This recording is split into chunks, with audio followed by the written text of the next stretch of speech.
CoolersOnSale.com here for our Cooler Shock Ice Pack setup video. Most of us are familiar with this style ice pack, the Engel Cooler Pack, the Yeti Ice, these traditional style ice packs that you throw in the freezer and you use them in your cooler. There's a new style ice pack that are rapidly gaining in popularity, and one of the most popular that we see selling online is the Cooler Shock. This is a little bit different than your standard ice packs. These require a little bit of a setup before you use them, and a lot of people don't realize you can't just get this bag and then throw it in the freezer and use it in your cooler. So you have a little bit of a setup, and today we're going to show you what is involved in order to get your Cooler Shock ready to use in your cooler. So the first step is you have to fill a certain amount of water into the ice pack. So there's two size Cooler Shock ice packs, and based on the size that you purchase will dictate how much water you need to add to this cooler. So the first step is to measure out the proper amount of water that you need for your ice pack. We have the medium size, which calls for 3.5 cups of water. We've already pre-measured that out. Cooler Shock suggests that you let the water stand to let all the bubbles, if there's any bubbles in the tap, to settle out. So we've already pre-measured 3.5 cups. We're going to be placing that in there, and you're going to want to put the ice pack on its side to allow the liquid to move up the bag and force as much air out as possible before we seal it. There's a zipper style seal on the inside, but in order to permanently seal it, you need to use an iron to fuse together the insides of the top side of the bag. That will permanently seal the bag, and then you'll be ready to use it. So we've already preheated the iron. So the first step, like I said, is to add in your required amount of water. In our case, we're at 3.5 cups. So we'll go ahead and pour this into the bag.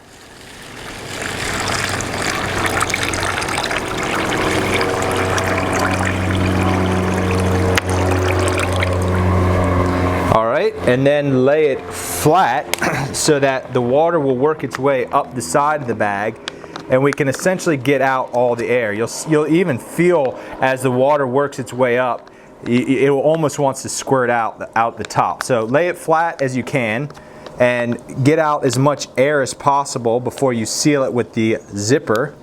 You can even start working the zipper on both sides to start closing it before you make one final seal. So we'll zip this up and try to get the last little bit of air out.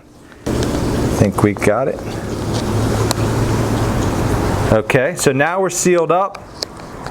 We'll use a towel just to clean the water. If there's any water that gets in between the two, we just get that out with a towel before you go to the ironing stage. And after you iron, you want to let the ice pack sit for about a half an hour to allow that chemical reaction to turn it to a gel before you throw it in the freezer. And then Cooler Shock recommends 48 hours in the freezer before you actually use it for optimal temperatures. So anyways, we've got this all sealed up, we've got it all dry, and now we are going to run the iron across it. They recommend a 3 Mississippi count, so we'll just slowly run this along the edge, one time down and back, all the way across that seam, and we're sealed.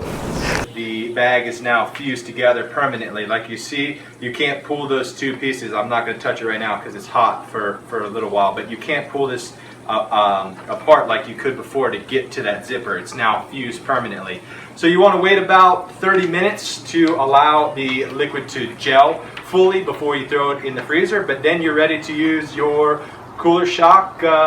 They recommend 48 hours to chill for an optimal freeze. So if you want to use it after 24, you can do it, but it's only up to 85% chilled. If you want a full 100% effectiveness, you want to wait 48 hours in the freezer. So that's how you use your Cooler Shock.